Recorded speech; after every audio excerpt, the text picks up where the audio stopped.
Good morning प्यारे बच्चों। हम लोग जो है फिजिक्स देख रहे थे।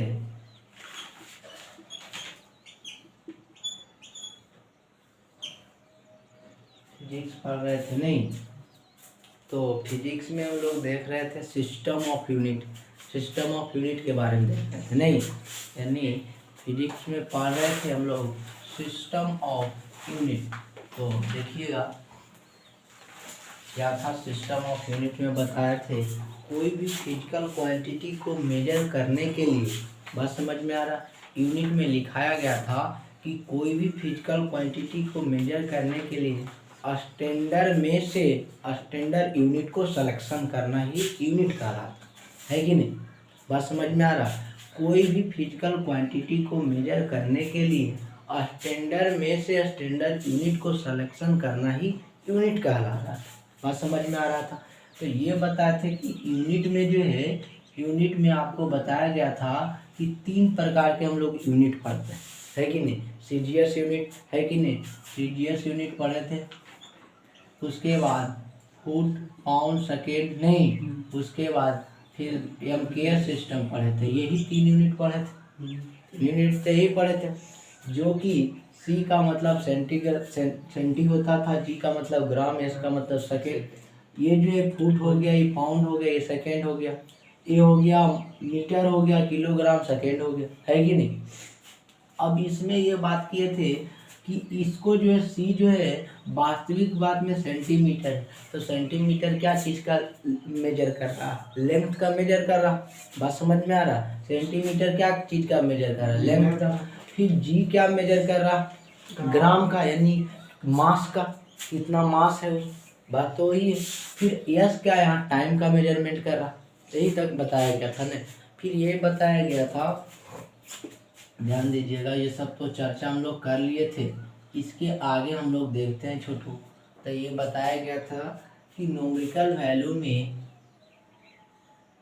न्यूमेरिकल वैल्यू में ये लिखाया गया था। आज हम लोग यूनिट कन्वर्जन देखेंगे। तो न्यूमेरिकल वैल्यू में लिखाया गया था कि 10 पर पावर 1 को हम लोग डेका बोलते हैं नहीं, और 10 पर पावर 2 को हेक्टो बोलते हैं, और 10 पर पावर 3 को किलो बोलते हैं, 10 पर पावर 6 को मेगा बोलते हैं, और 10 पर पावर 9 को जीगा बोलते हैं नहीं, और उसके बाद 10 पर पावर 12 को टेरा नहीं, हाँ, और 10 पर पावर, ये वाला टी दीजिए, और 10 पर पावर 15 को क्या बोलते हैं, पेटा बोलते हैं नहीं, और 10 पर पावर 18 को एक्जा बोलते हैं। यही लिखाया गया था। ये पॉजिटिव में पॉजिटिव पावर था, इसका पावर कैसा है, प्लस में, है कि नहीं। पावर इसका सभी पॉजिटिव है। और निगेटिव में लिखाया गया था कि 10 पर पावर -1 को डेसी बोलते हैं, है कि नहीं, और 10 पर पावर -2 को सेंटी बोलते हैं, और 10 पर पावर -3 को क्या बोलते हैं, किलो नहीं, मिली, मिली, देसी सेंटी, मिली, मिली, हाँ,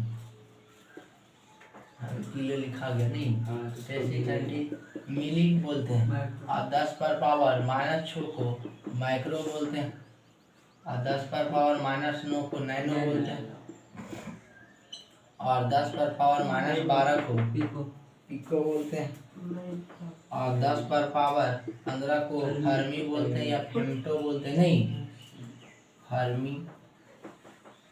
फर्मी या तो फेम्टो।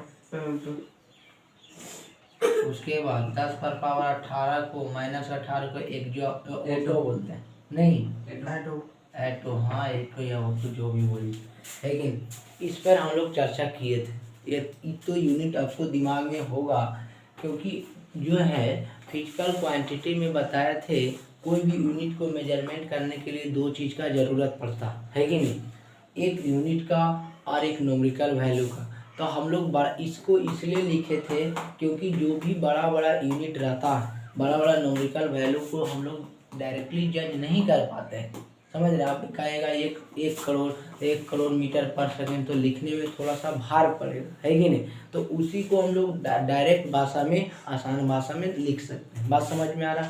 तो ये सब पर तो चर्चा चला था छोटू। अब हम लोग बात करेंगे आज के क्लास में यूनिट कन्वर्जन। यूनिट कन्वर्जन मतलब एक यूनिट से दूसरे यूनिट में कैसे बदलते हैं। बात समझ में आ रहा? यूनिट कन्वर्जन ध्यान से देखिएगा, क्योंकि जनरली ये सब पूछता। बात समझ में आ रहा? जनरली ये सब दिमाग में बना हुआ रहना चाहिए, तो फिर दिक्कत हो सकता है। तो यहाँ यूनिट कन्वर्जन में ये कह रहा है कि आपको सब कुछ दिया हुआ, इतना ही से आपको यूनिट कन्वर्जन करना। बात समझ में आ रहा? जैसे क्वेश्चन आपको पूछेगा कि पहला क्वेश्चन है, कुछ क्वेश्चन करवाए थे लेकिन उतना डिटेल में नहीं बताए थे, तो यहीं से टॉपिक हम लोग का स्टार्ट होता है। तो एक अगर पूछेगा 1 मिलीग्राम में कितना जो है किलोग्राम होगा, तो ध्यान से सुनिएगा, 1 मिलीग्राम में कितना किलोग्राम होगा। बात समझ में आ रहा? तो 1 मिलीग्राम को किस में बदलना है? किलोग्राम में। बात समझ में आ रहा?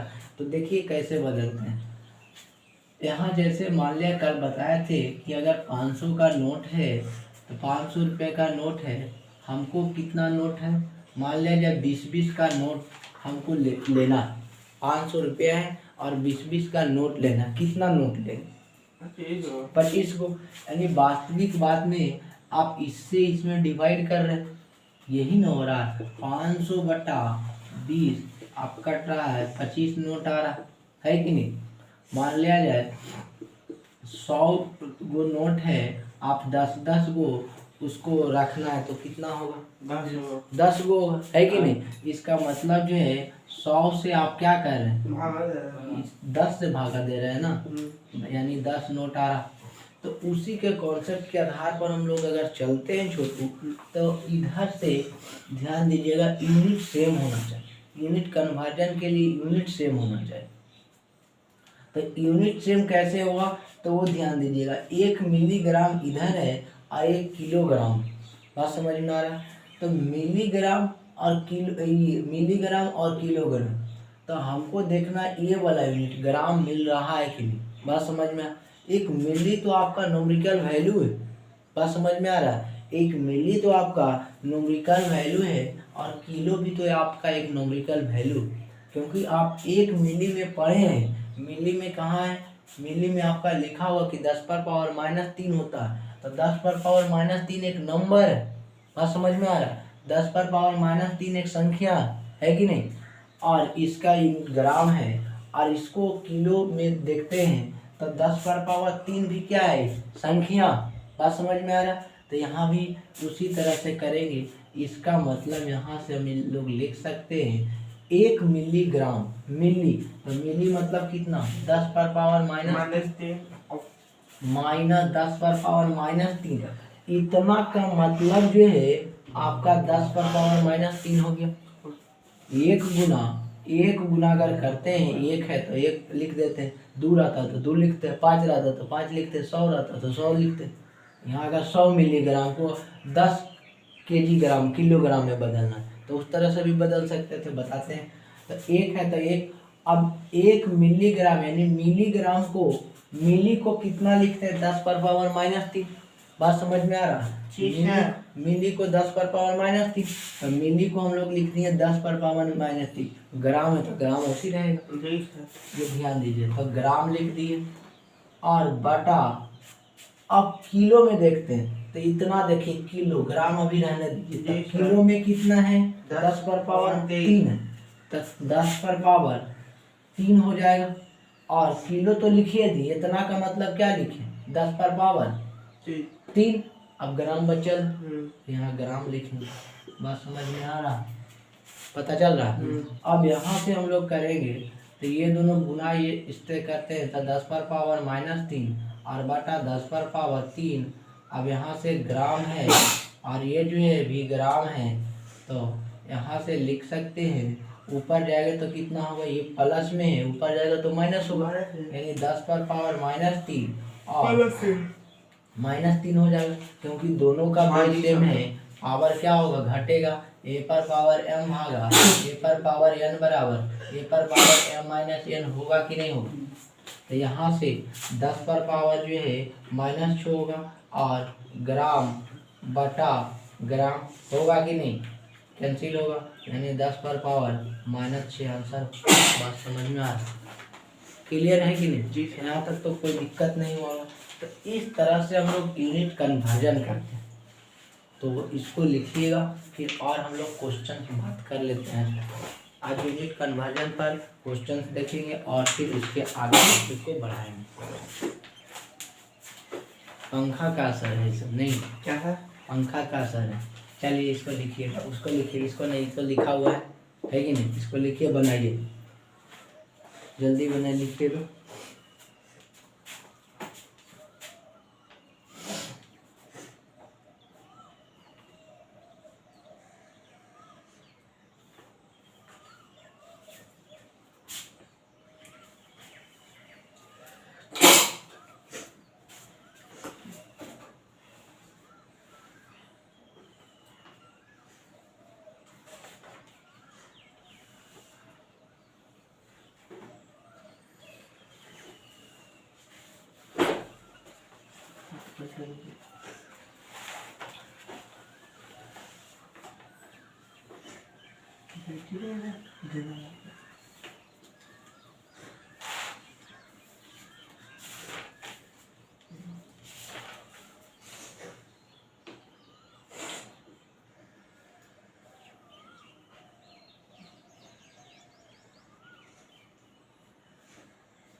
लिखिएगा,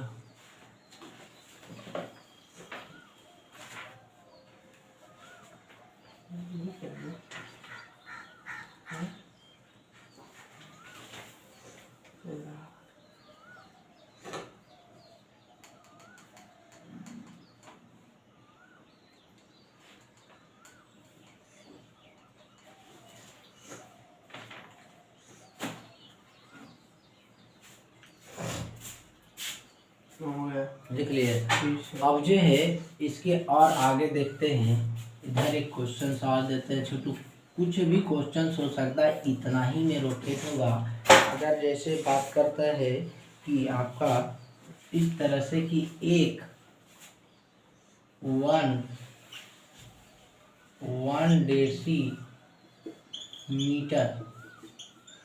बराबर 1 डेसीमीटर में कितना, 1 डेसीमीटर में कितना जीगा मीटर होगा, जीगा मीटर होगा। आज समझ में आ रहा है जी सर, बनाइए तो। 1 डेसीमीटर में कितना जीगा मीटर होगा। दूसरा बनाइए 2 मिली में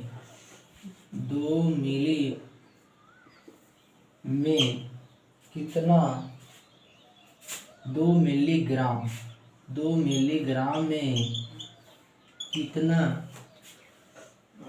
2 मिलीग्राम में कितना किलोग्राम होगा। ये तो लिख लिए, नहीं तो कर दिए, ठीक है। 2 मिलीग्राम में कितना हेक्टोग्राम होगा, ऐसे भी सोचिए, हेक्टोग्राम। फिर तीसरा क्वेश्चन देखना है, तीसरा में बनाइएगा, कन्वर्जन कीजिएगा। 3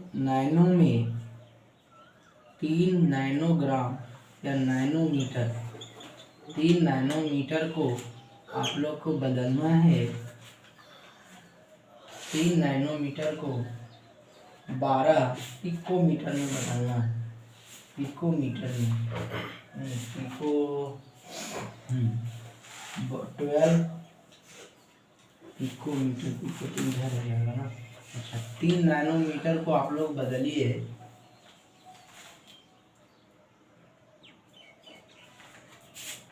जीगा में, जीगा भी वाला हो गया, एकदम हेक्टो वाला भी हो गया है।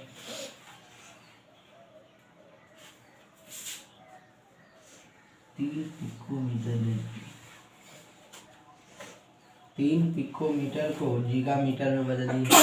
3 पिकोमीटर को गीगामीटर में बदलिए।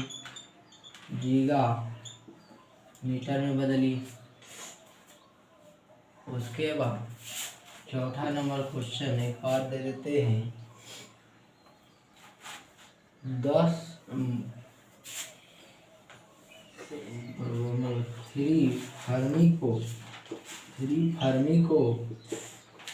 3 फर्मी को आप लोग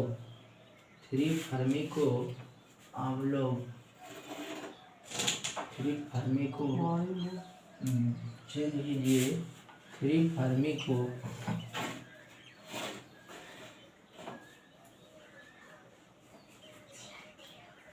और बात करें तो 3 फर्मी को टेरा में कन्वर्ट कीजिए। 3 फर्मी को टेरा में कन्वर्ट कीजिए। इस तरह से कन्वर्ट कीजिए। हो गया, बन गया, बना है। बनाइए जल्दी, ध्यान मिटाते हैं तब तक। 4 क्वेश्चन दिए, बन जाना चाहिए सभी। बस एक दूसरे से कन्वर्ट करना, यूनिट कन्वर्जन करते हैं, बदलना। यूनिट कन्वर्जन करते हैं। यूनिट कन्वर्जन करते हैं, बदलते हैं।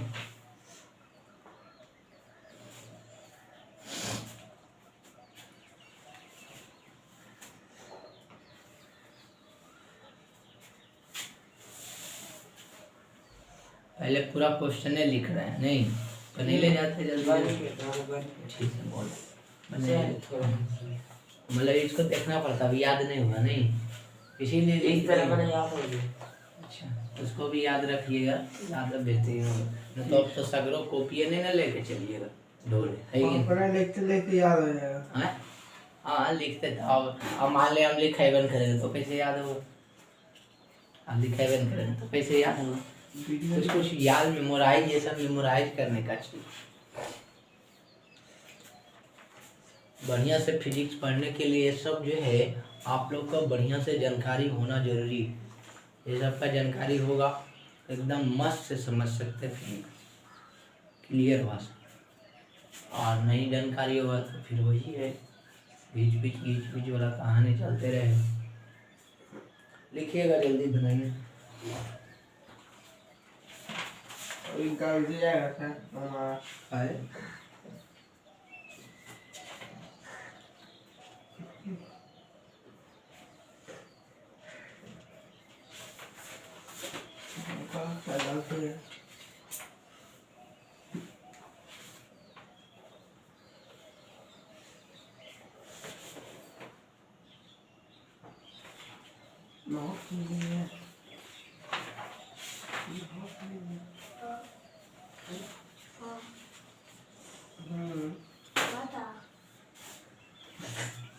लिख लिए, बन गया। अब जो है क्वेश्चन पर देखिएगा छोटू, तो सॉल्यूशन करते हैं। पहला कहना 1 डेसीमीटर, नहीं डेसीमीटर में इसको कन्वर्ट करना है गीगामीटर में, नहीं गीगामीटर में कन्वर्ट करना। 1 डेसीमीटर को क्या चीज में कन्वर्ट करना है?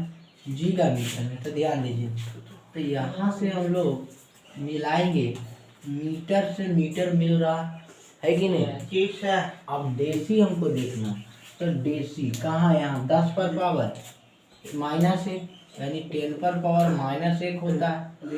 तो इतना के जगह पर लिखे है ना, है कि नहीं?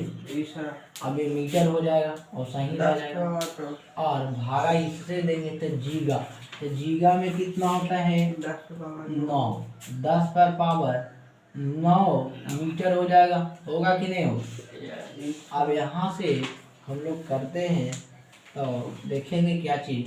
1 गुने इतना करेंगे तो 10 पर पावर -1 मीटर होगा, और बटा यहाँ से 10 पर पावर 9 मीटर। मीटर से मीटर काट सकते हैं, यानी 10 दोनों का बेस सेम है, ऊपर जाएगा तो क्या हो? घट जाएगा।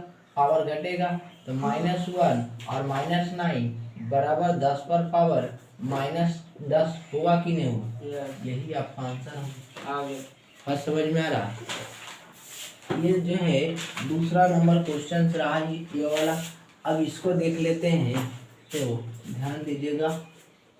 इधर दिख रहा है, इधर नहीं दिख रहा। आपका हाथ है बस, उसके बाद ये दिख रहा है पूरे लिखे। हाँ। ठीक, अब जो है और क्वेश्चंस देख लेते हैं छोटू, तो इसको मिटा देते हैं।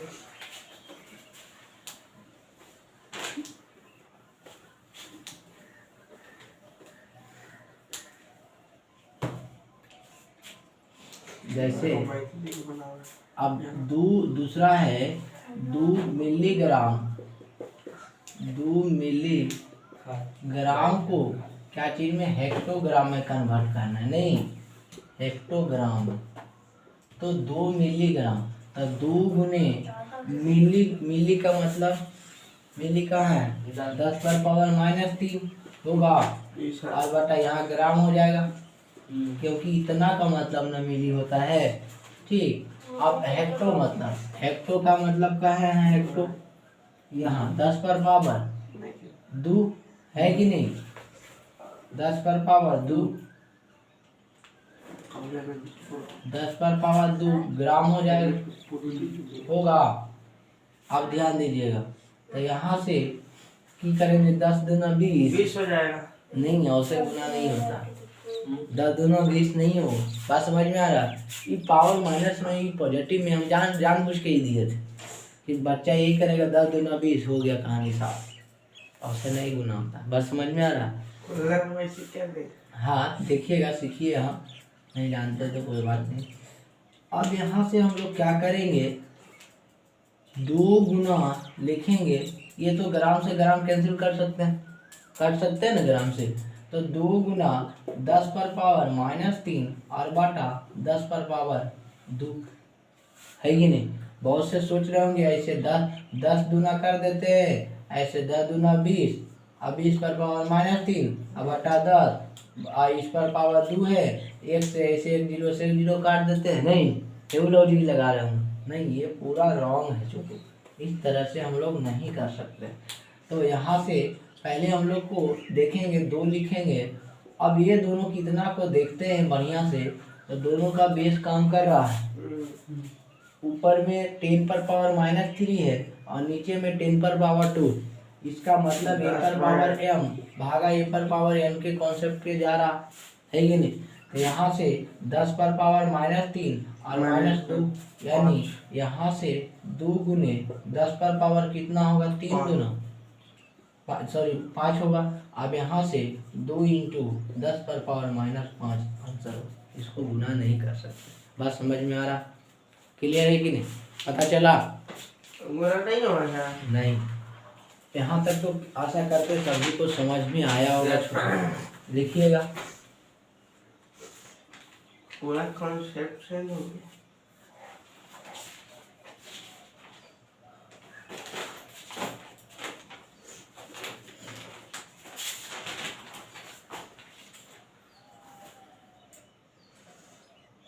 इसमें कुछ किए नहीं, 2 था तो 2 लिख दिए, मिली है तो मिली मतलब कितना होता है, देखिए मिली 10 पर पावर -3, तो मिली इतना का मतलब लिख दिए, ग्राम है तो ग्राम लिख दिए। यहाँ हेक्टो है तो हेक्टो मतलब 10 पर पावर 2 होता है, 10 पर पावर 2, हेक्टो से हेक्टो हो गया।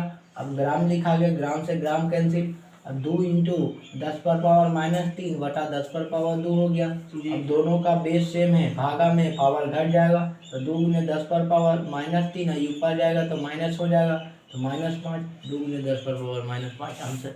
बस समझ में आ रहा है? फिजिक्स में ऐसा ही चेंज करने आएगा, समझ रहे हैं, ऐसा ही चेंज करके कहेगा कि हमको आंसर बताए पिकोमीटर में।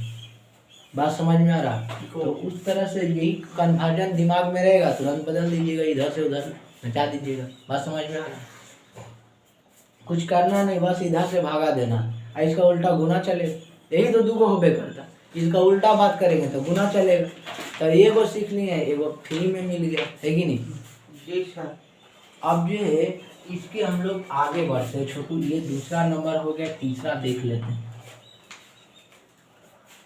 5-6 को इसलिए बता रहे हैं कि ताकि सभी विद्यार्थी को बढ़िया से समझ में आ जाए, लेकिन कहीं ना कहीं फिर दिक्कत हो जाता है, हल्का सा समझ लेते हैं फिर सोचते हैं कि हो गया कॉन्सेप्ट क्लियर, तो उस तरह से नहीं हो पाता है। इसलिए प्रैक्टिस करना थोड़ा सा जरूरी है। दूसरा क्या आंसर है ना, 3 गुने 3 पिकोमीटर, 3 पिकोमीटर को हम लोग को जीगा मीटर में कन्वर्ट करना है। जीगा मीटर में तो क्या करेंगे ध्यान दीजिएगा। तो यहाँ से 3 लिखेंगे गुना पिकोमीटर। पिको कहाँ है? इधर, यानी 10 पर पावर -12 को पिको कहते हैं। तब पिको इतना का मतलब तो लिख दिए, मीटर लिखा जाएगा। बात समझ में आ रहा? और बटा जीगा, तो जीगा 10 पर पावर 9 को जीगा बोलते हैं। 10 पर पावर 9 को जीगा बोलते हैं, तो जीगा तो लिखा गया, मीटर बच गया। अब मीटर से मीटर कैंसिल हो गया, तो 3 गुने 10 पर पावर -12 अब बटा 10 पर पावर 9 हो गया। अब इसको 10 या 30 नहीं कर सकते हैं, बात समझ में आ रहा? 10 या 30 नहीं कर सकते हैं, तो यहाँ से इसको क्या करेंगे, दोनों का देखेंगे बेस सेम है कि नहीं। बात समझ में आ रहा? दोनों का बेस सेम है तो क्या होगा, 3 गुने बेस सेम a पर पावर m भागा a पर पावर n बराबर a पर पावर m माइनस n से चलेगा। बात समझ में आ रहा? ऐसा नहीं, फिजिक्स में जानते हैं 60-70% मैथ, अगर जिसका बढ़िया मैथ है वो बढ़िया से फिजिक्स समझ सकता, मैथ नहीं है तो फिर दिक्कत हो जाएगा। समझ रहे? 50 की 70% मानिए पूरा मैथ है। तो 10 पर पावर -12 और -9 हो जाएगा बराबर 10 इंटू 10 पर पावर 12 9 कितना हो जाएगा, 21 यानी -21 होगा। देखिए आपका आंसर होगा। बात समझ में आ रहा? यहाँ तक कोई दिक्कत? एक और क्वेश्चन है, उसको भी देख लेते हैं, फिर हम लोग जो है आगे बढ़ेंगे। छोटा उतारिए।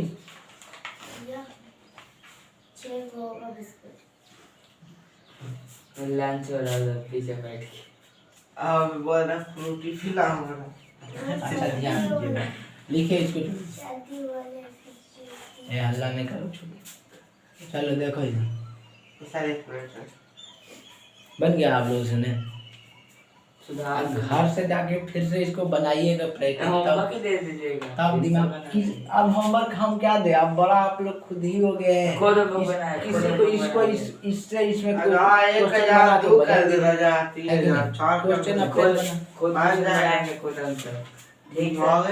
अपने आप पे कॉन्फिडेंस होना चाहिए। नहीं है तो फिर हमको दिखा दीजिएगा, है कि नहीं, कि सही बनाए कि गलती बनाए।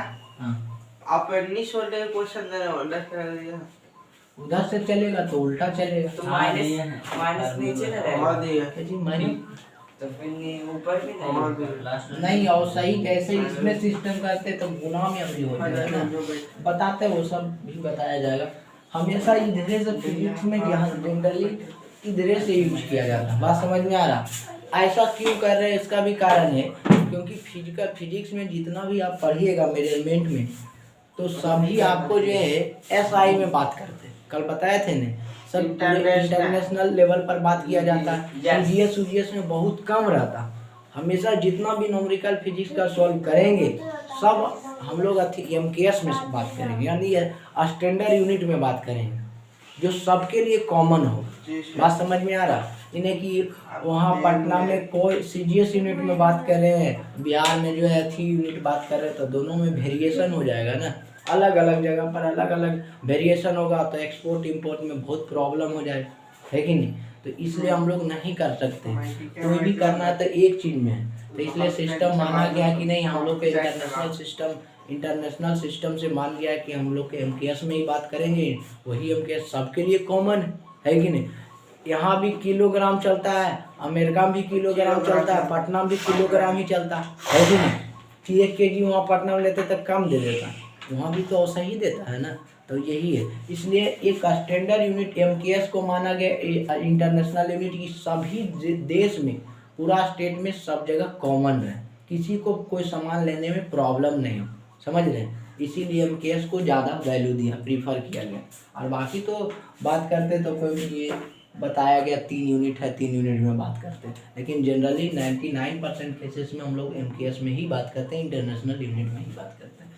तो इसके आगे जो है कि चौथा क्वेश्चन है, जैसे 3 फर्मी, ये तो बहुत आसान है, 3 फर्मी को कितना टेरा में बदलना है, नहीं तो 3 गुने फर्मी का मतलब 15 नहीं, और 3 गुने 10 पर पावर -15, इसमें तो यूनिट आ गया है ही नहीं, तो इसे छोड़ देंगे, कुछ है ही नहीं, तो उसको हम कुछ ही करेंगे, अपन मान से तो नहीं जोड़ सकते। 13 का मतलब 10 पर पावर 12 नहीं, 10 पर पावर 12। अब यहाँ से की होगा 3 गुने 10 पर पावर, ये दोनों का बेस सेम है, भागा में पावर घटेगा, 10 पर पावर -15 -12 तो बराबर 3 गुने 10 पर पावर 12 15 कितना होगा 27 -27, यही आपका आंसर होगा। बात समझ में आ रहा है? तो ये सब थोड़ा सा ध्यान दीजिएगा तो ज़्यादा समझ में आएगा छोटू, यहाँ तक तो कोई दिक्कत नहीं है। इसको भरो, इसको बनाना खुद से बनाना इधर वाला तो मिटा सकते हैं जी सर, पुल्ला मिटा दे। तो ये आपका यूनिट कन्वर्जन रहा छोटू, लेकिन जनरली हम लोग और आगे बात करते हैं डायरेक्टली प्रोपोर्शनल और इन्वर्सली प्रोपोर्शनल का कॉन्सेप्ट देखिएगा, क्योंकि वो जो है आपका फॉर्मूला जो Q बराबर NU जो बात किए थे, Q बराबर NU फिजिकल क्वांटिटी बराबर नॉमेरिकल वैल्यू इंटू यूनिट लिखे थे, आधा रहा कुछ। ईमानदारी से बोलिएगा, कई बार घर में कॉपी पढ़ते थे फिजिक्स से, सब लोग से पूछ, कई बार ईमानदारी से बोलिएगा, ईमानदारी से खाले भाई जो खाले नहीं सर, एक को भी रख ले, इसी कॉलेज में गए उससे नहीं मजा आप फिर बोले उठे ना सर, नॉमेरिकल वैल्यू याद किए तो बस चलिए ठीक है, लेकिन डेली को चलेगा, 10-15 मिनट कम से कम टाइम दीजिएगा तब क्लियर बोले उठे ना सर, जैसे हमने बताया था कि कॉपी लेके जाते थे पढ़ेला, वैसे हमें बोला पढ़ते आ रहे थे रास्ते में नीचे से एक दूसरे से रखनी है बैग। अच्छा भैया पहले जाते ना, चलिए अब ध्यान दीजिएगा, अच्छा कभी खोल देता था आपने वीडियो देखते देखते तुम अब बट बोलता है जी, अब तुम पिटाएगा, बहुत बोलता है। इसको डिब्बा में बांध के रखे। चलो अब हम लोग बात करते हैं डायरेक्टली प्रोपोर्शनल और इन्वर्सली प्रोपोर्शनल का कॉन्सेप्ट से। हो गया, अब उसमें उतना नहीं डाल देना कि फिर बोर्डवा पर पूरा ब्लैक नहीं चले, जरूरत रही डालेगा, सूख जाता है तुरंत।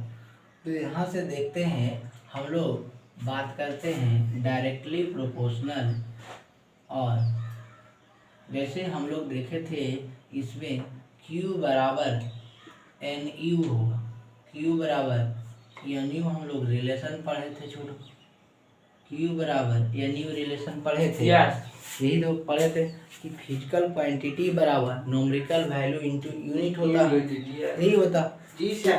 अब हम लोग इसको डिराइव करने वाले हैं कि ऐसे क्यों हो रहा, तो इसका कॉन्सेप्ट क्या कह रहा है, तो ध्यान से समझिएगा। इसका कॉन्सेप्ट यही कहता है छोटू कि जैसे मान लिया जाए आप 1 मीटर की बात करते हैं,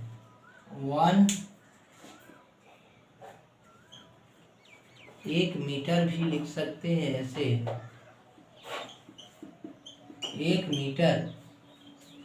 1 मीटर बराबर कितना सेंटीमीटर होता है, 100 सेंटीमीटर, 100 सेंटीमीटर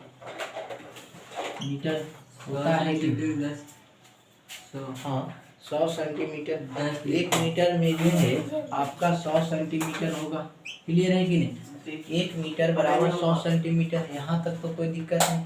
तो ध्यान से देखिएगा तो इसको ये पता चलेगा आपको कि अभी देख रहे हैं ये आपका एक जो है क्या है, नॉमेरिकल वैल्यू, एक क्या है नॉमेरिकल वैल्यू, मीटर क्या है? यूनिट। 100 क्या है? Numerical value. सेंटीमीटर क्या है? यूनिट। यानी इसको अगर हम लोग कह देते हैं कि ये जो है N1 है, बात समझ में आ रहा है? इसको जो है ध्यान दीजिएगा इधर, इसको कह देते हैं N1 है, तो इसको कहना पड़ेगा क्या? E1। यानी न्यूमेरिकल वैल्यू फर्स्ट का और यूनिट फर्स्ट का। क्लियर है कि नहीं? फिर इसको कह देते हैं न्यूमेरिकल वैल्यू N2 कह देते हैं, तो इसको जो है U2 कहना पड़ेगा। है कि नहीं? तो बराबर जब हम लोग के रिलेशन निकालेंगे तो बराबर आएगा N1 U1 equal to N2 U2। बात समझ में आ रहा? N1 U1 equal to N2 U2 आएगा। समझ रहे? तो ध्यान दीजिएगा, तो यहाँ ये पता चल रहा होगा कि एक N1 है और U1 यूनिट है और इसका N2 जो है आपका न्यूमेरिकल वैल्यू और U2 जो है आपका यूनिट। है कि नहीं? तो इधर से आप एक से जो है 100 की ओर बढ़ रहे हैं, इधर से आप इधर जा रहे हैं। बात समझ में आ रहा है? इधर से आप इधर जा रहे हैं, तो एक से बढ़ रहा है कि घट रहा? बढ़ रहा है। एक से 100 हो रहा तो बढ़ रहा है, यानी इसका मतलब है कि एक से 100 जा रहा तो इंक्रीज कर रहा। इंक्रीज मतलब बढ़ना होता है। बात समझ में आ रहा? ये जो है इंक्रीज कर रहा, एक से 100 की जा रहा है तो इंक्रीज कर रहा, एक से 100 तक जा रहा है तो आपका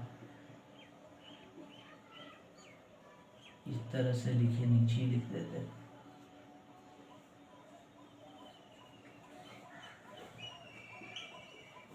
इंक्रीज कर रहा, और यहाँ से अब इधर से अबरी आएगा, ये तो ऊपर से गया तो इंक्रीज किया, अब इसका उल्टा करेगा तो क्या होगा? डिक्रीज होगा। बात समझ में आएगा? आ रहा है? यानी ये जो है इंक्रीज कर रहा, एक देने से क्या कर रहा? डिक्रीज कर रहा। बात समझ में आ रहा? तो इससे ये पता चल रहा है छोटू, कहीं ना कहीं वेरिएशन है, कहीं ना कहीं वेरिएशन है। तो उसके लिए यानी इसका मतलब ये पता चल रहा है, एक देने से देख रहे हैं तो आपका यूनिट में बढ़ रहा, और एक देने से देख रहे हैं तो घट रहा। बात समझ में आ रहा? एक देने से बढ़ रहा है तो एक देने से घट रहा। हो रहा है कि नहीं? यानी दो चीज एक ही समय हो रहा। अगर एक बात करते हैं तो एक देने से बढ़ रहा तो दूसरा देने से घट रहा। है कि नहीं? तो ऐसे में जब एक बढ़ता है एक घटता है तो इसको हम लोग कहते हैं इन्वर्सली प्रोपोर्शनल कहते हैं। बात समझ में आ रहा है? इन्वर्सली प्रोपोर्शनल, उसका मतलब समझाते हैं। अगर एक बढ़ रहा है तो दूसरा घट रहा है तो उसको हम लोग इन्वर्सली प्रोपोर्शनल के नाम से जानते हैं। बात समझ में आ रहा है? तो यहाँ से दो टर्म के बारे में पढ़ेंगे हम लोग, जो है पहला देखेंगे डायरेक्टली प्रोपोर्शनल।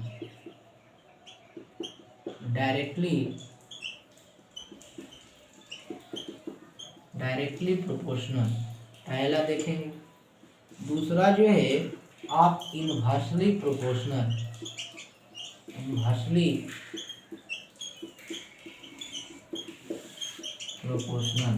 बात समझ में आ रहा? डायरेक्टली प्रोपोर्शनल और इन्वर्सली प्रोपोर्शनल। तो दो टर्म देखिएगा, ध्यान दीजिएगा, क्योंकि फिजिक्स यहीं से शुरू हुआ। बात समझ में आ रहा है? जहाँ से बता रहे हैं फर्स्ट क्लास से, वहीं से स्टार्टिंग है। अगर स्टार्टिंग से आप पूरा बढ़िया से देखते हैं तो फिजिक्स पूरा समझ में आ रहा है। यही सब वहाँ टर्म का यूज हो। बात समझ में आ रहा है? यही सब टर्म का वहाँ बोलेंगे। इन्वर्सली प्रोपोर्शनल दिमाग में तुरंत चलना चाहिए कि हाँ इस तरह से बोला गया है कि नहीं। फिर इन्वर्स डायरेक्टली बोलेंगे तो दिमाग में होना चाहिए कि डायरेक्टली का मतलब क्या है कि नहीं। इसलिए सभी को जड़ को एक जगह एकत्रित करके समझाने का कोशिश करें। जब आप लोग पूरा समझ जाइएगा तो फिर उसके बाद चैप्टर चलेगा तो वहाँ और मज़ा आएगा। और ऐसे हर एक चैप्टर में हर एक चीज़ें बताना पड़ेगा, क्योंकि तो आप लोग 8 पढ़ें कि नहीं पढ़े हैं वो तो हमको तो पता नहीं, 7 पढ़ें कि नहीं, तो हमको तो उठाना पड़ेगा एकदम 0 से, अभी नहीं उपाय नहीं तो फिर तो कोई उपाय नहीं। तो उसी के अनुसार से हम लोग चल रहे। बात समझ में आ रहा है?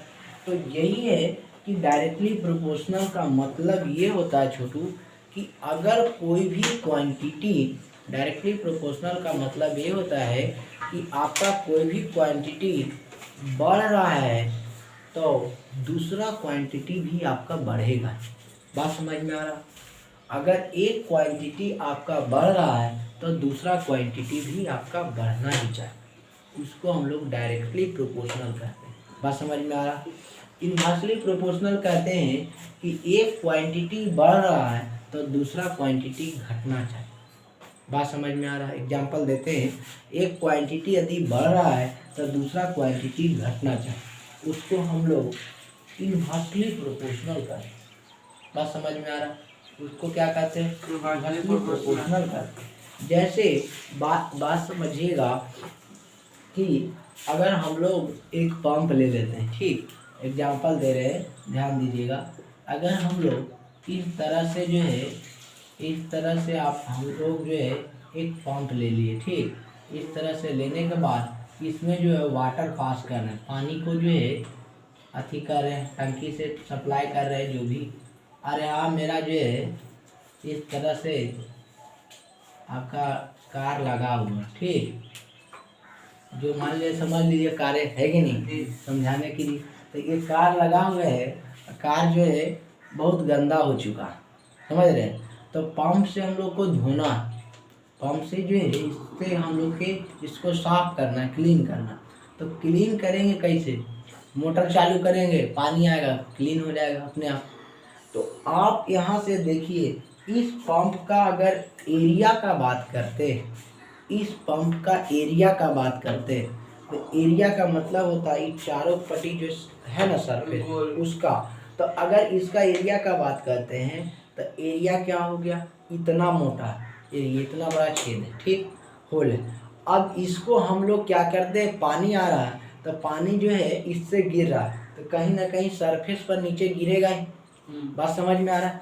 यहीं पर ऐसे जाके गिरा तो यहीं गिरेगा ना पानी, ज़्यादा दूर तक तो जा नहीं पाएगा। लेकिन वही आप एरिया को, पंप को आप धीरे धीरे घटाइए, मतलब पतला कीजिए। अब देखते हैं प्रेशर बनाते हैं, जब धोते हैं गाड़ी को तब पंप से पानी आ रहा था, चाप के देखते हैं पंप, है कि नहीं, दाबते हैं। तो दाबिएगा पंप को तब पानी का यहाँ पे स्पीड जो रहेगा वो स्पीड 9 फीट दूर चला जाएगा। बात समझ में आ रहा है? जैसे आप पानी है तो पानी यहाँ से आप गिर रहा है तो इतना ही तक गिरेगा ना, इससे ज़्यादा नहीं जाएगा। लेकिन उसी को आप एरिया इतना था, इतना मोटा एरिया था, आप इसको घटा के धीरे धीरे छोटा कर रहे हैं। तो धीरे धीरे जैसे जैसे आप छोटा कर रहे हैं वैसे से पानी तो पास होगा। तो पानी पास होगा कहाँ? पानी का स्पीड यहीं तक था, लेकिन पानी का स्पीड जब आप एरिया को घटा रहे हैं तो बढ़ा, दूर तक तो जाएगा ही। जैसे बाइक को धोते हैं तो प्रेशर मारते तो दाबते हैं कि नहीं, तो एरिया को घटाए कि नहीं, दाबे, इतना बड़ा होल था उसको छोटा कर दी, एरिया घटा कि नहीं। तो इसका मतलब है कि आपका एक बढ़ रहा है तो दूसरा घट रहा है कि नहीं। तो इस तरह से हम लोग इनवर्सली प्रोपोर्शनल का मतलब समझें। जैसे कहता है आदमी इस तरह से कि फोर्स डायरेक्टली प्रोपोर्शनल है, देखिएगा ध्यान से समझिएगा इसको। फोर्स डायरेक्टली प्रोपोर्शनल बोलता है बहुत सारे आदमी, यह होता ही है कि फोर्स डायरेक्टली प्रोपोर्शनल। अब थोड़ा सा फिजिक्स का टर्म आ रहा, समझ रहे? Force force force directly proportional, directly proportional, directly proportional, force directly proportional to proportional mass, mass m1 and m2। दो गो मास है, दो बॉडी है, उसका दो बॉडी है, इस तरह से बॉडी है छोटू। अब यहाँ जो है, अब इस बॉडी का मास m1 है, इस बॉडी का मास m2। बात समझ में आ रहा है? दो बॉडी है, दो बॉडी का मास, एक बॉडी का मास m1 है तो दूसरा बॉडी का मास m2। तो इसके इस दोनों पर बॉडी पर जो फोर्स लगेगा उसका वैल्यू क्या होगा, तो इस बॉडी पर फोर्स लगेगा जो, यानी F जो है डायरेक्टली प्रोपोर्शनल टू M1 और M2। बात समझ में आ रहा? ये जो है अल्फा का साइन नहीं है, अब ध्यान दीजिएगा, ये अल्फा का साइन नहीं, यहाँ फिजिक्स में हम लोग को पढ़ते हैं इसको डायरेक्टली प्रोपोर्शनल पढ़ते हैं। बात समझ में आ रहा? ये जो है इसको हम लोग क्या पढ़ते हैं, डायरेक्टली प्रोपोर्शनल। बात समझ में आ रहा? यानी F directly proportional M1 M2। इसका कहने का मतलब ये हुआ छोटू कि अगर कोई, आप फोर्स समझ लीजिए थोड़ा सा, तब आपको चीज़ें पता चलेगा। फोर्स क्या होता है जनरली, कि कोई बॉडी को आप पुश और पुल कर रहे हैं तो उसको हम लोग फोर्स कहते हैं। यही हम लोग तो डिफिनेशन तो यही पढ़े कि कोई भी बॉडी को पुशिंग और पुलिंग कर रहे हैं उसको फोर्स कर रहे हैं, लेकिन एग्जैक्ट डिफिनेशन इससे उतना पता नहीं चल पाता। आज समझ में आ रहा है? फोर्स का डिफिनेशन यही है कि कोई भी बॉडी पर आप एक्सटर्नल फोर्स अप्लाई करते हैं तो उसका स्पीड या वेलोसिटी या एक्सेलरेशन या मोमेंटम ये सब अगर चेंजिंग होता है तभी उसको हम लोग फोर्स कहें। बात समझ में आ रहा है? बच्चा क्लास में जो है जूनियर क्लास में 6-7 में पढ़ा दिया जाता है कि pulling and pushing body is known as force. कोई बॉडी को धक्का दे रहे हैं, खींच रहे हैं, पीछे की ओर खींच रहे हैं, आगे की ओर ढकेल रहे हैं, उसी को हम लोग क्या कहें, फोर्स कहें। ये लेकिन बच्चा का डिफिनेशन है, बच्चा क्लास। लेकिन आप लोग थोड़ा सा आप सीनियर होंगे तो उसके अनुसार अब हम लोग देखेंगे तो ये पता चलेगा कि फोर्स का डिफिनेशन वही कहते हैं, कोई बॉडी पर अगर any body can external force, कोई बॉडी पर अगर बाहरी से कोई बॉडी है और इस पर एक्सटर्नल फोर्स लगाते हैं तो इसका वेलोसिटी चेंज हो जाए, एक्सेलरेशन चेंज हो जाए, मोमेंटम चेंज हो जाए, ये सब अगर चेंजिंग हो रहा है तब उसका मतलब फोर्स का डिफाइन सही है। यानी डिफाइन करते हैं तो when external body is applied, अगर कोई भी फोर्स कोई बॉडी पर एक्सटर्नल फोर्स लगाते हैं तो उसका चेंज हो जाए, वेलोसिटी और स्पीड, डिस्प्लेसमेंट, ये सब जो है चेंजिंग होगा तो हम लोग क्या कहेंगे, फोर्स कहेंगे। बात समझ में आ रहा है? जैसे आप देखिएगा, मान लिया जाए एक बॉडी है, सपोज दैट मान लेते हैं, अब इस पर अभी जो है बॉडी आपका रुका हुआ है, अभी तो आपका बॉडी जो है चल नहीं रहा, चल रहा है कि नहीं चल रहा, तो रुका हुआ, इसका मतलब रेस्ट में, रेस्ट का हिंदी होता है विराम अवस्था। बात समझ में आ, रुका हुआ। तो अब यहाँ से बॉडी आपका चलना शुरू हुआ, इसका मतलब कहीं ना कहीं ये बॉडी अभी तो रेस्ट में, और यहाँ से चलना शुरू कर गया तो मोशन में आया होगा, है कि नहीं? तो अब क्या, यहाँ से यहाँ जो था आपका बॉडी रेस्ट में था, यहाँ से चला है तो अभी तो स्पीड के बात करेंगे तो पूरा जीरो, चलिए ना बॉडी तो उसका कुछ ही स्पीड, कोई कार है वो रुकल है तो उसका स्पीड पूछेगा कितना, जीरो, कुछ चलिए ना तो स्पीड कहाँ, कुछ हो नहीं स्पीड।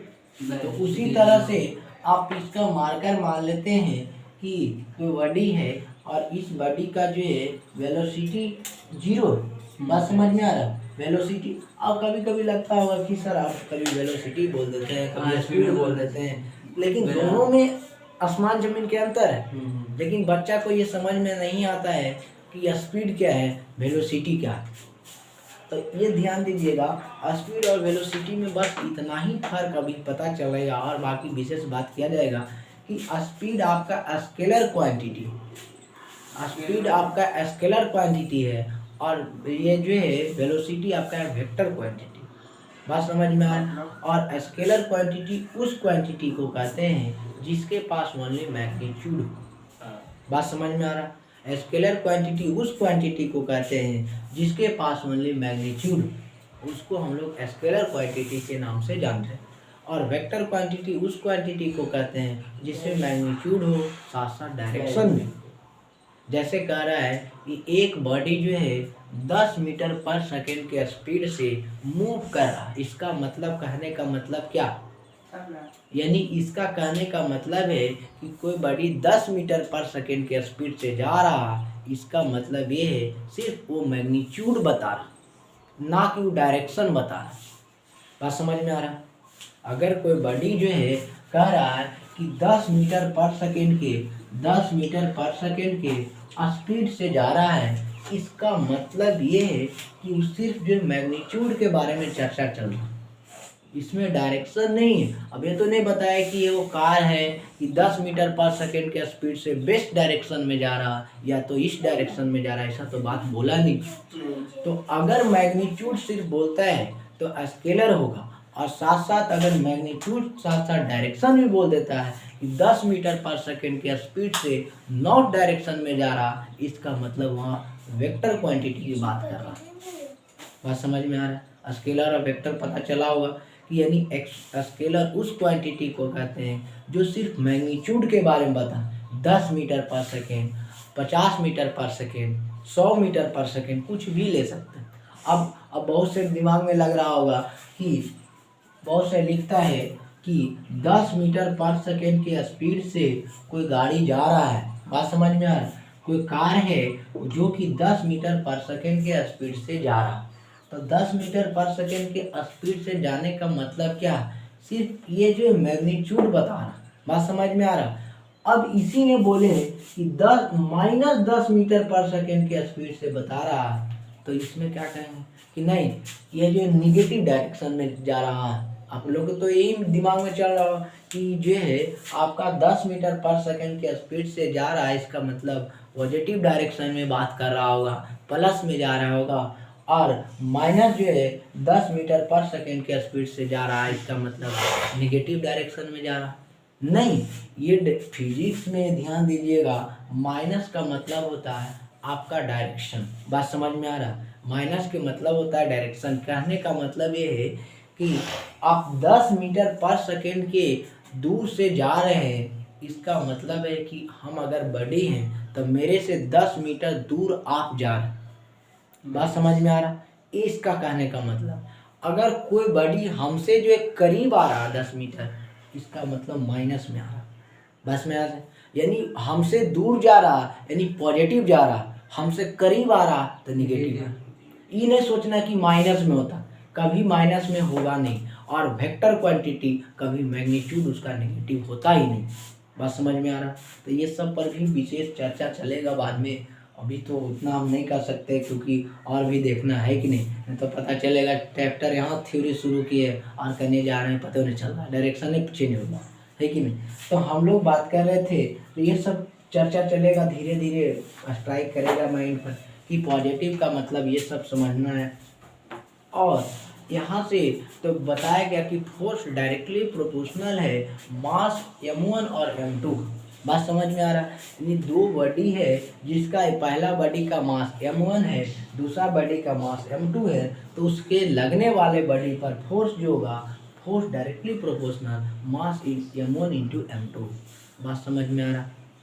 तो इससे पता ये चला कि अगर कोई बॉडी पर, जैसे बॉडी जिस तरह से अगर कोई बॉडी पर फोर्स बढ़ाते हैं, फोर्स बढ़ेगा तो मास भी बढ़ेगा।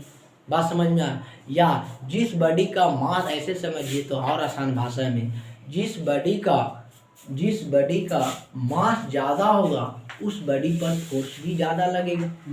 वास्तविक बात, जिस बॉडी का मास ज़्यादा होगा उस बॉडी पर फोर्स भी ज़्यादा लगेगा, और जिस बॉडी का मास कम होगा उस बॉडी पर फोर्स भी कम लगेगा, है कि नहीं। जैसे आप मान लीजिए 20 किलो के आदमी आ गया या 50 किलो के आदमी आ गया, है कि नहीं। अब 50 किलो के आदमी है तो उस पर फोर्स भी, बल भी बहुत कस के लगाना पड़ेगा तेजी से, तभी ना वो आगे हटेगा। अब मान लीजिए बहुत हटा कटा आ गया है, आप जो है 1 न्यूटन का फोर्स लगा रहे हैं, 1 न्यूटन का फोर्स। अब 1 न्यूटन फोर्स कम नहीं है, फिजिक्स में बताएंगे, उसमें डाइन और सीजीएस में बताएंगे, समझ रहे। डाइन में होता है 1 न्यूटन बराबर 10 पर पावर 5 डाइन होता है, सीजीएस में होता है 10 पर पावर 7 अर्ग होता। तो बात करेंगे उस सब, समझ रहे। डाइन में फोर्स में बात करेंगे, फोर्स का ही यूनिट न्यूटन होता। तो ये बताया जाएगा छोटू। तो अगर ये डायरेक्टली प्रोपोर्शनल का किन्हीं को समझाना है तो ये बोलिएगा कि फोर्स जो है डायरेक्टली प्रोपोर्शनल मास है, मास का डायरेक्टली प्रोपोर्शनल। बात समझ में आ रहा? इसका मतलब कोई बॉडी का अगर मास ज़्यादा होगा तो फोर्स भी ज़्यादा लगेगा, और कोई बॉडी का मास कम होगा तो फोर्स भी कम होगा। बात समझ में आ? ये डायरेक्टली प्रोपोर्शनल का मतलब है, ये पता चला कि एक बॉडी अगर बढ़ रहा है तो दूसरा भी बढ़ेगा, बढ़ेगा। या दूसरा घट रहा तो पहला भी घट रहा होगा। यही ना कहने का मतलब। कहने का मतलब एक बॉडी है, उस पर उसका मास कम है तो फोर्स भी कम। तो एगो बॉडी था, उस पर मास कम में है तो फोर्स का वैल्यू भी तो कम ही है, तो दोनों तो घटिए रहा। जी सर। फिर अगर कोई बॉडी का मास ज़्यादा है तो उसका फोर्स भी ज़्यादा, तो दोनों तो बढ़िए रहा। तो अगर दोनों बॉडी घटे या दोनों बॉडी बढ़े, इसका मतलब है कि दोनों साथ साथ हो, या तो घट रहा या तो बढ़ रहा, दोनों साथ साथ होगा तो उसको हम लोग डायरेक्टली कहेंगे। और दोनों एक दूसरे का अपोजिट होगा, एक बढ़ रहा है तो एक घट रहा है, एक घट रहा है तो एक बढ़ रहा है, तो उसके केस में इन्वर्स प्रोपोर्शनल। बात समझ में आया? डायरेक्टली इन्वर्सली का पता चला कि नहीं? तो इसमें जो है इसका मतलब है डायरेक्टली प्रोपोर्शनल का मतलब हम लोग लिख सकते हैं इस तरह से, समझ सकते हैं छोटू कि डायरेक्टली प्रोपोर्शनल का मतलब है कि आप लिख सकते हैं both are increasing and decreasing, both are increasing and decreasing, both are increasing and decreasing, both are increasing and decreasing, both are increasing and decreasing। यानी दोनों जो है या तो बढ़ेगा या तो घटेगा, यही मैं बात कर रहा है। डायरेक्टली प्रोपोर्शनल को तो यही मतलब both are increasing and decreasing. बात समझिए, या तो दोनों बढ़ेगा, या हिंदी में ऐसे भी समझ रहे होंगे कि दोनों या तो बढ़ेगा दोनों या तो घटेगा। इसमें जो है जस्ट उल्टा अपोजिट, जस्ट अपोजिट भी लिख सकते हैं, एगो बढ़ेगा एगो घटेगा। जस्ट अपोजिट, जस्ट अपोजिट, या वन इज इंक्रीज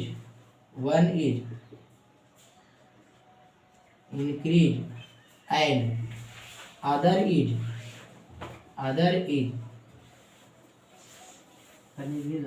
डिक्रीज। एक बढ़ेगा तो दूसरा क्या होगा? घटेगा। यही हम लोग का कॉन्सेप्ट था इस पे डायरेक्टली और इनवर्सली। अब तो कोई पूछेगा डायरेक्टली, कहेगा F directly proportional to mass, तो समझ जाना कि वो दोनों बढ़ रहा, मास भी बढ़ रहा, फोर्स भी बढ़ रहा है कि नहीं? बात समझ में आ रहा है? तो उस तरह से आप दिमाग लगा सकते हैं। और इसमें एग्जाम्पल लिख सकते हैं आप। इसका एग्जाम्पल लिखिए, ध्यान दीजिएगा। इसको लिखने के बाद पहले ये दोनों लिख लीजिएगा, समझ रहे हैं? डायरेक्टली प्रोपोर्शनल लिखिएगा, इस ब्रैकेट में बोथ इंक्रीजिंग, और हिंदी में भी आप लिख सकते हैं दोनों बढ़ रहा या तो दोनों घट रहा, अपना लैंग्वेज समझने के लिए कि बाद में चीजें बहुत दिन तक। और इनवर्सली प्रोपोर्शनल में जस्ट इसका अपोजिट, मतलब इसका उल्टा, एक बढ़ रहा है तो दूसरा घट रहा। इसका एग्जाम्पल ये लिख लीजिएगा, force directly proportional to mass. Direct mass लिखते नहीं, M1 M2 नहीं भी लिख सकते हैं, बस इतना ही। या ऐसे लिखेंगे इसका पहले ये डायरेक्टली प्रोपोर्शनल का एग्जांपल है ना, कि दोनों बढ़ रहा, यानी F directly proportional to mass, F mass that is M1 और M1 एंड M2 ही ले लेते हैं, बस हो गया, है कि नहीं? तो इसको लिखिए आप पहले, उसके बाद इसको लिखिए एग्जांपल, फिर उसके बाद इसको लिखिए, फिर इसका एग्जांपल लिखा है, समझे? देखिए इसमें लिखेंगे फोर्स इनवर्सली प्रोपोर्शनल टू, या प्रेशर, डायरेक्ट प्रेशर ज़्यादा अच्छा रहेगा,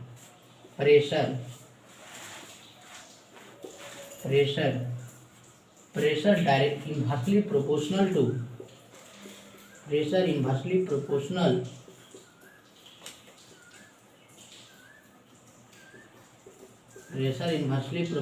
टू एरिया। प्रेशर जो है inversely proportional to area, that is, इसको इनवर्सली को इस तरह से लिखते हैं, ध्यान दीजिए। Pressure inversely proportional to area का मतलब पी से प्रेशर इनवर्सली इस तरह से ही देंगे, बात समझ में आ रहा है? डायरेक्टली भी इसी तरह से, इनवर्सली भी इसी तरह से, लेकिन पी इनवर्सली इसको पढ़ेंगे पी इनवर्सली प्रोपोर्शनल 1/एरिया, यानी ऊपर में 1 आ जाए और नीचे में कोई क्वांटिटी आ जाए, इसका मतलब इनवर्सली की बात कर रहा है। इसमें देखिए तो 1 है कहीं, मतलब सामना सामनी ये चीज़ है, और इसमें 1/में जा रहा, बात समझ में, 1/एरिया हो रहा, 1/एरिया हो रहा है, इसका मतलब इन्वर्सली चल रहा। एक बढ़ेगा तो देखिए प्रेशर अगर बढ़ता है तो एरिया घटेगा, अगर प्रेशर बढ़ता है तो एरिया घटेगा, एरिया बढ़ता है तो प्रेशर घटेगा। तो इसका मतलब लिखने का सेंस ये है कि इधर फिजिक्स के सेंस में बता रहे हैं, अखबार डायरेक्शन जो तीर दिए हैं इसका मतलब प्रेशर बढ़ रहा है, और ये जो डाउनवर्ड दिए हैं इसका मतलब प्रेशर घट रहा है। तो ये प्रेशर बढ़ेगा तो एरिया घटेगा, और अगर प्रेशर घटेगा तो एरिया बढ़ेगा। बस समझ में आ रहा है? यानी एरो का डायरेक्शन ये जो है ऊपर जो है ये इंक्रीज हो रहा, और ये आपका जो है डिक्रीज हो रहा। Up down. बात समझ में आ रहा है? तो प्रेशर अगर बढ़ेगा तो एरिया घटेगा, अगर प्रेशर जो है घटेगा तो एरिया बढ़ेगा। देखते हैं पंप में तो आप देखते हैं जो इसमें पानी निकालते हैं जिससे गाड़ी धोते हैं उसमें तो देखते हैं ना, प्रेशर देखते हैं, प्रेशर यहीं तक पानी गिर रहा, जब एरिया को आप घटा दिए प्रेशर बहुत दूर तक चला। तो वही उसी का एग्जाम्पल ये डायरेक्टली और इनवर्सली पर चर्चा चला। देखिएगा इसके बाद फिर और भी बताते हैं।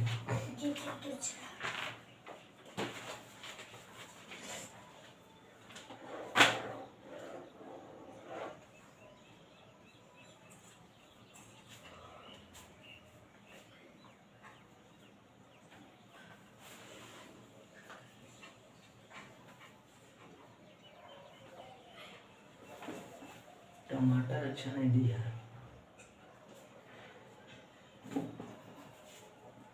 अच्छा ध्यान दीजिए, लिखिए इसको, लिख लिए नहीं जरूर है।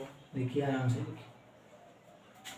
ये जो है पहले इसको लिखिएगा, वही अपना भाषा में लिख सकते हैं, बाकी हम लिखा तो both are increasing and decreasing, या तो दोनों बढ़ेगा या तो दोनों घटेगा, और उसके बाद ये लिखना और फिर इसके बाद ये लिखना है कि नहीं। डायरेक्टली और इनवर्सली का मतलब बता दी।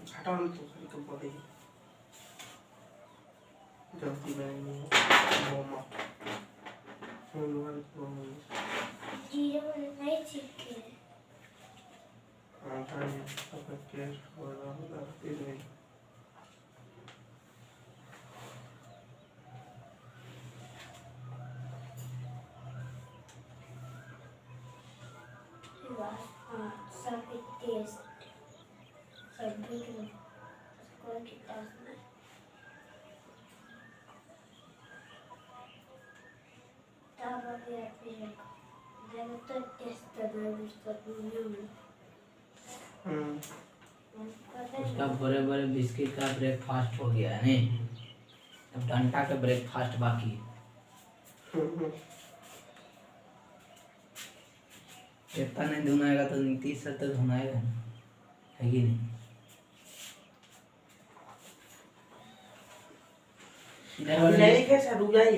लिखिए जल्दी।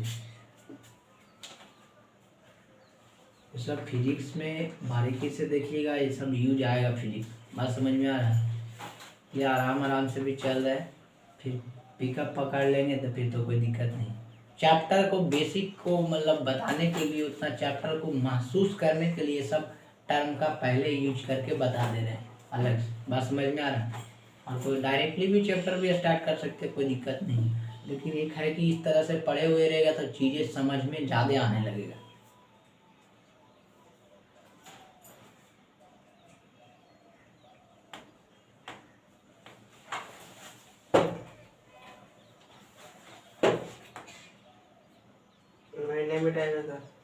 अच्छा लिखिए, बिना पूछे तो मिटाते हैं नहीं, टेंशन का ले।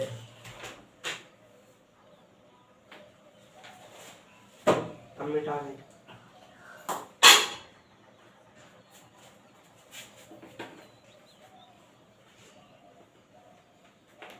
यानी इससे ये पता चला छोटू कि हम लोग आसानी से लिख सकते हैं कि डायरेक्टली और इनवर्सली प्रोपोर्शनल का कहानी आप लोग को पता चला होगा। जी सर। ये कहानी पता चला होगा। डायरेक्टली का मतलब कि एक क्वांटिटी बढ़ रहा है तो दूसरा क्वांटिटी भी बढ़ेगा। अगर कोई बॉडी का मास ज़्यादा तो फोर्स ज़्यादा, कोई बॉडी का मास कम तो फोर्स कम, है कि नहीं। बहुत मास ज़्यादा रहता देखते हैं, और टीवी में देखिएगा तो छोटा बच्चा रहेगा, बक्सा उस तरह से ब्लॉक है, उसको ब्लॉक कहते हैं फिजिक्स के सेंस में। बात समझ में आ रहा है, फिजिक्स में सेंस में ब्लॉक ही कहते हैं। तो कोई ब्लॉक को ढकेल रहा है, बहुत कस के स्पीड से इसे ढकेल रहा है, तब ढकेल रहा है, उससे ढकलाइए रहा। तो जितना बेचारा का मास नहीं है उससे ज़्यादा फोर्स से लगा ही नहीं रहा। जितना मास रहेगा उतना फोर्स लगेगा, तभी ना वो आगे बढ़ सकता है, ऐसे तो बढ़ नहीं पाएगा।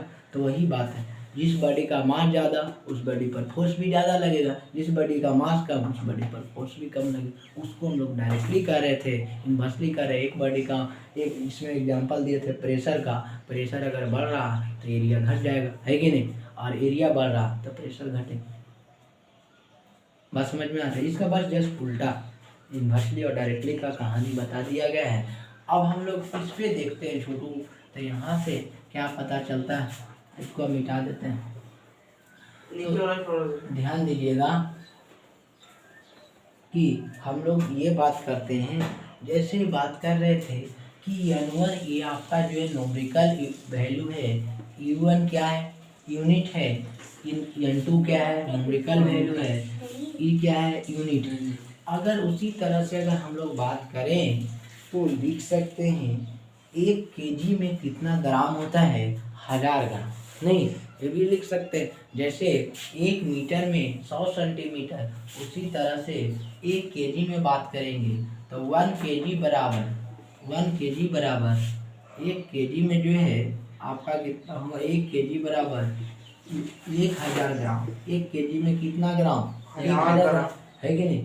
तो इसका मतलब इसको अगर n1 कह देते हैं, इसको n1 कह देते हैं तो इसको u1 कहना होगा, और इसको जो है आप n2 कह देते हैं तो इसको u2 कहना होगा। बात समझ में आ रहा। इसको आप n1 कह दिए तो इसको u1 कहना होगा, यूनिट फर्स्ट का।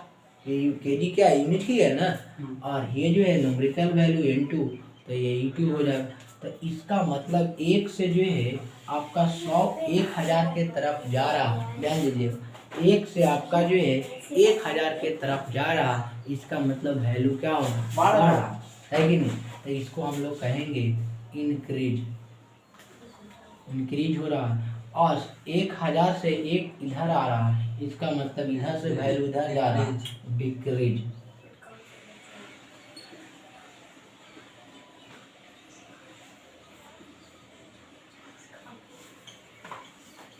यानी डिक्रीज कर रहा है, यानी घट रहा। इसका मतलब एक बढ़ रहा है एक घट रहा था, कहीं ना कहीं इनवर्सली प्रोपोर्शनल के बात चल रहा। एक वास्तविक में एक बढ़ रहा था एक घट रहा था, कहीं ना कहीं इनवर्सली प्रोपोर्शनल का कहानी चल रहा है कि नहीं। इसलिए यहाँ से हम लोग लिखेंगे कि इससे ये पता चला, हम लोग यहाँ से आगे बात करते हैं छोटू, तो इसके आगे हम लोग लिखेंगे कि n1 यानी लिखेंगे n जो है यानी न्यूमेरिकल वैल्यू पूरा को मिला के लिख देते हैं, n1 u1 n2 u2 n1 u1 n2 u2 को पूरा को मिला के हम लोग n लिख देते हैं, यानी न्यूमेरिकल वैल्यू।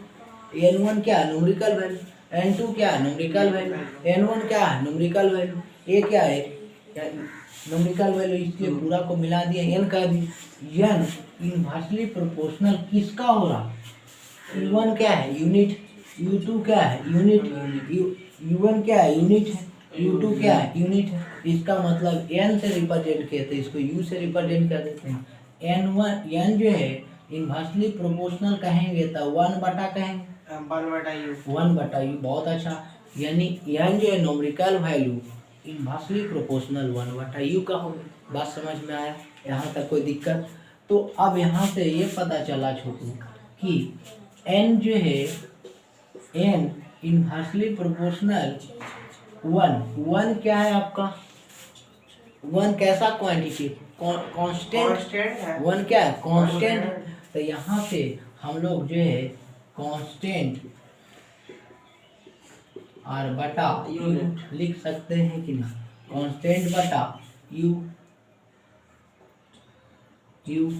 और ऐसे भी डायरेक्टली प्रोपोर्शनल हटता है तो कोई कांस्टेंट क्वांटिटी ही माना जाता। जब इसको हटाएंगे तो कांस्टेंट ही मानेंगे। बात समझ में आ रहा। इसको जब हटाएंगे तो कांस्टेंट ही मानेंगे। तो यहाँ से ये पता चला कि यहाँ से ये जो है n गुना कर देते हैं इसको क्रॉस मल्टीप्लिकेशन, तो इधर इधर जाएगा इधर जाएगा, बस समझ में आ रहा है। क्रॉस मल्टीप्लिकेशन जैसे 3x/2 बराबर 5/2, इसको क्रॉस मल्टीप्लिकेशन कर, जी सर। इसको इधर बात समझ में आ रहा है। 6x बराबर 10 हो जाएगा तो x बराबर 10/6 हो जाएगा, बात समझ में आ रहा है। तो इसको हम लोग क्या कहेंगे, NU डायरेक्टली प्रोपोर्शनल टू क्या हो जाएगा, कांस्टेंट होगा कि नहीं, बात समझ में आ रहा है। यानी कोई भी आपका जो है N1 जो है NU जो है, N क्या है न्यूमेरिकल वैल्यू, U क्या है यूनिट है और डायरेक्टली है कांस्टेंट का। जब कोई भी कांस्टेंट क्वांटिटी होता है, हो गया कि N1 जो है कांस्टेंट है, इसका मतलब है कि N1 U1 बराबर लिख सकते, इसको हम हटाते हैं और कांस्टेंट का मतलब है, ध्यान दीजिएगा N1 और ये क्या डायरेक्टली इसको हटाते हैं तो इक्वल आता है, बात समझ में आ रहा है। और इक्वल आया तो वहाँ से इक्वल भी होता है तो कांस्टेंट ही करते हैं, बात समझ में आ रहा है। अगर यहाँ से 1/u ऐसे रहने देते तो रहने दीजिए, कोई दिक्कत नहीं, इसको हटाइएगा 1 को ऐसे रहने देते। अगर 1 को कांस्टेंट मान के नहीं चलते हैं आप तो डायरेक्टली प्रोपोर्शनल ये यहाँ इनवर्सली प्रोपोर्शनल चल रहा। अब यहाँ n/1 यहाँ से डायरेक्टली कांस्टेंट बटा u मान लिए। अब ये हटेगा तो क्या आएगा, इक्वल आएगा, और इक्वल आएगा तो किसको लेके आएगा, कांस्टेंट को लेके आएगा। तो N1 U1 equal to constant हो गया तो आपस में बराबर हो जाएगा। जब कोई चीज भी कांस्टेंट होगा, कांस्टेंट का होता है क्या चीज N1 U1, अभी पूरा मेरा बात नहीं आप सुनिए। कांस्टेंट का मतलब है कोई भी आप जो न्यूमेरिकल वैल्यू ले रहे हैं उसका बराबर होगा, बात समझ में आ रहा है। कांस्टेंट का मतलब जो N1 U1 ले रहे हैं उसके बराबर होगा, यानी N1 U1 equal to N2 U2 के बराबर होगा। यही कांस्टेंट का मतलब क्या है। अब देखिए काहे आप लिख दिए सर N1 U1 के जगह कांस्टेंट के जगह पर आप ही काहे लिख दिए, है कि नहीं। या तो यहाँ NU भी लिख सकते हैं तो ऐसे भी लिख सकते हैं NU, तो NU के बराबर N2 U2 लिखेंगे तो अच्छा लगेगा, नहीं लगेगा। तो इसलिए इसको हम लोग N1 U1 equal to N2 U2 काहे ये चीज लिखे, क्योंकि ये वास्तविक बात में कांस्टेंट ही है। ये क्या N1 क्या कांस्टेंट न्यूमेरिकल वैल्यू है, क्या U1 क्या यूनिट है, और ये क्या N2 क्या कांस्टेंट है, और ये जो है न्यूमेरिकल वैल्यू है, U2 क्या है यूनिट है। यानी N1 U1 equal to N2 U2 यानी कांस्टेंट क्वांटिटी ही दे रहा, बात समझ में आ रहा। अब जिसका भी मान निकालना है उस यानी इस मेरा मोटा मोटी ये समझाने का मतलब था कि इन्वर्सली प्रोपोर्शनल का मतलब ये होता है एक बढ़ रहा था एक घट रहा है। इसका मतलब है कि जब भी आएगा इस तरह से कि n जैसे f रहता है, f डायरेक्टली प्रोपोर्शनल 1/, अगर मान लेते हैं कुछ का रहता हूँ f का रहता है या k का रहता है, इस तरह से कुछ रहता, इसका मतलब f जो है डायरेक्टली प्रोपोर्शनल 1/k कह देते हैं। f बराबर अगर कह देते हैं k तो ये जो k कहें f जो है बराबर अब कर देते हैं k के बराबर अधिक करते हैं, तो यानी इसका मतलब कांस्टेंट है। और कांस्टेंट कुछ भी आप ले सकते, बात समझ लीजिए, उस पर डिपेंड क्वेश्चन पर करेगा, बात समझ में आ रहा है। तो इस तरह से आप सोच सकते हैं। इसको लिखिएगा छोटे, लिखिए जल्दी।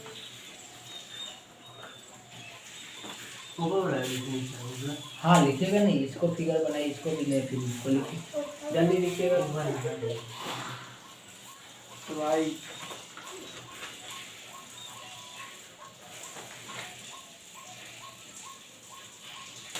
मसाले का था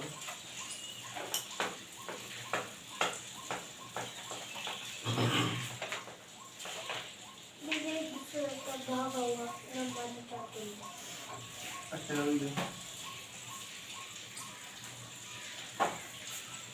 कोई भी अगर कांस्टेंट आपका क्वांटिटी आए इसका मतलब N1 U1 के बराबर हो जाएगा, है कि नहीं। आप यहाँ भी इस तरह से भी लिख सकते हैं, जैसे NU लिखे थे NU यहाँ से बराबर कांस्टेंट भी लिख सकते हैं, करते हैं और भी लिख सकते हैं, बात समझ में आ रहा। और NU जो है कांस्टेंट हो गया, इसका मतलब N1 U1 equal to N2 U2, बात समझ में आ रहा। उस तरह से भी आप लिख सकते हैं। ये किसके बराबर, कांस्टेंट के बराबर। ये जब हटता है ना तो ये इक्वलिटी का साइन आता है, इक्वल का, बात समझ में आ रहा। कहीं कहीं देखिएगा k आएगा, बात समझ में आ रहा है, कहीं k आएगा कहीं r आएगा, जब इलेक्ट्रिसिटी पढ़िएगा तो वहाँ रेजिस्टेंस के बाद चलेगा चर्चा, तो वहाँ वो चीज़ आता है, तो ये ध्यान दीजिएगा।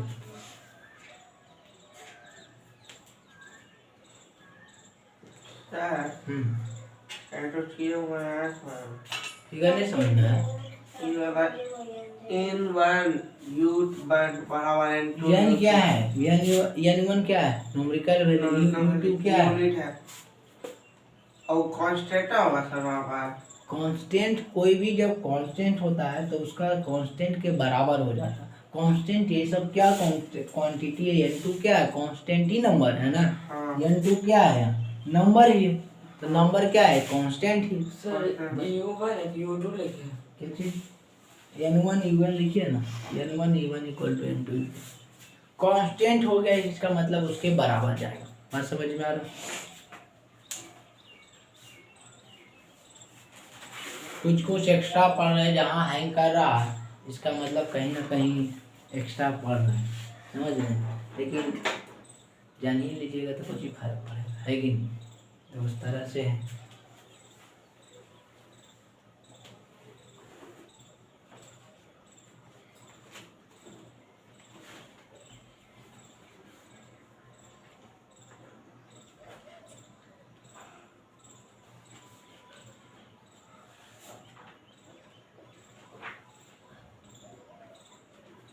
भगवान आई चुका है कि हो गया है। हो गया। ये बाबा मामा बताते हैं और जल्दी दीजिए। एक लॉन्ग पेंसिल यहाँ तक तो कोई दिक्कत नहीं। तो इसके आगे जो है हम लोग क्या पढ़ना है और पढ़ेंगे। इसके अगले क्लास में हम लोग पढ़ेंगे क्या चीज़ के बारे में, जो है इसके अगले क्लास में हम लोग पढ़ेंगे फंडामेंटल क्वांटिटी के बारे में। बस समझ में? हाँ, तो ध्यान से 10 मिनट सुन लीजिए भाषण, उसका लेक्चर क्या है सुनिएगा। ठीक है।